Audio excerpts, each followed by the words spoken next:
आई है उसकी ड्रेस कुछ अलग थी, उनका वेशभूषा कुछ अलग थी, उनके पास मतलब तरह तरह की चीजें थी जो बच्चों के पास होनी चाहिए 12-13 वर्ष का था ही। तो यहाँ तक की बातें आपको समझ में आई।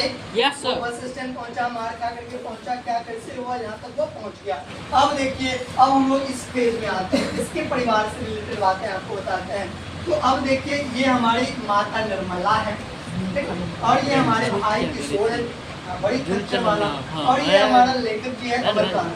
तो लेखक कहीं से घूमते मतलब अपने घर जा रहे थे, तो लेखक एक बस स्टैंड पहुंच गए और उन लड़के को देखता है कि सारे आदमी भीड़ इकट्ठा किए हुए हैं, ठीक ना। लेखक के साले साहब उनको देखते हैं, ठीक ना, अमरकांत के साले साहब उनको देखते हैं, ठीक ना। और उनके माइंड में चल रहा था कि मेरी बहन को ना क्या चाहिए, मेरी बहन को चाहिए एक नौकर, मेरी बहन को क्या चाहिए एक नौकर। ऐसा करते हैं हम कि इस लड़के को पकड़ करके अपने बहन के घर पे डाल देते हैं, वो वहाँ करेगा तो उनके घर की सारी हेल्प करेगी, सारे कामें को करेगी और सारी चीजें को डिटेल्स में करेगी। बहुत इंटरेस्टिंग है, अभी हम देखेंगे। तो ये उनको ले जाता है और आराम से अमरकांत जी के घर पे पहुंचा देते हैं लेखक के साले साहब। बहादुर को लेकर के लेखक के यहाँ कौन आए थे, लेखक के साले साहब। क्वेश्चन बनेगा, क्वेश्चन बनेगा, क्वेश्चन बनेगा। तो ये हो गया, लेखक के साले साहब वहाँ पे आ गए थे और इस महिला औरत निर्मला को बहुत शौक था। अमरकांत जी से कहते रहते थे, बार बार कहते रहते थे, और क्या कहते रहते थे कि हमको नौकर ला दीजिए, हमें नौकर ला दीजिए, हमें नौकर ला दीजिए, हमें नौकर ला दीजिए। क्योंकि लड़की सब तो रईस होती ही है और वो काम करना चाहती नहीं है, वो चाहती है कि हम बैठे रहे आराम से, मेरे मुंह में भी कोई खिला दे ना।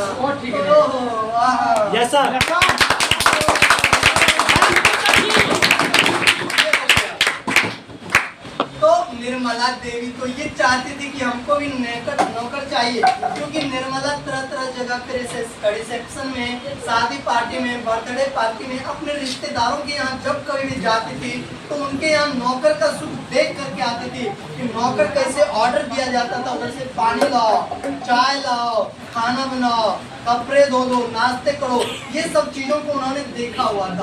इन सारी चीजों को, इन सारी क्रियाकलापों को वो देखे हुए थे निर्मला देवी जी, और देखे हुए थे तो इनको भी अपने पति से रहा नहीं जाता था। दिन में 500 बार, महिला लोगों का आदत होता है कोई काम को एक बार नहीं, जब तक वो क्लियरेशन हो ही नहीं जाता है तब तक वो बोलते रहती है। ऐसा हमको लगता है और ऐसा ही हम देखें। ये मतलब लड़की, ये सॉरी महिला अपने पति से कहते थे कि हमको नौकर ला दीजिए, नौकर ला दीजिए, तो उनके सारे साहब अब यहाँ इनके यहाँ लेकर के चले आए।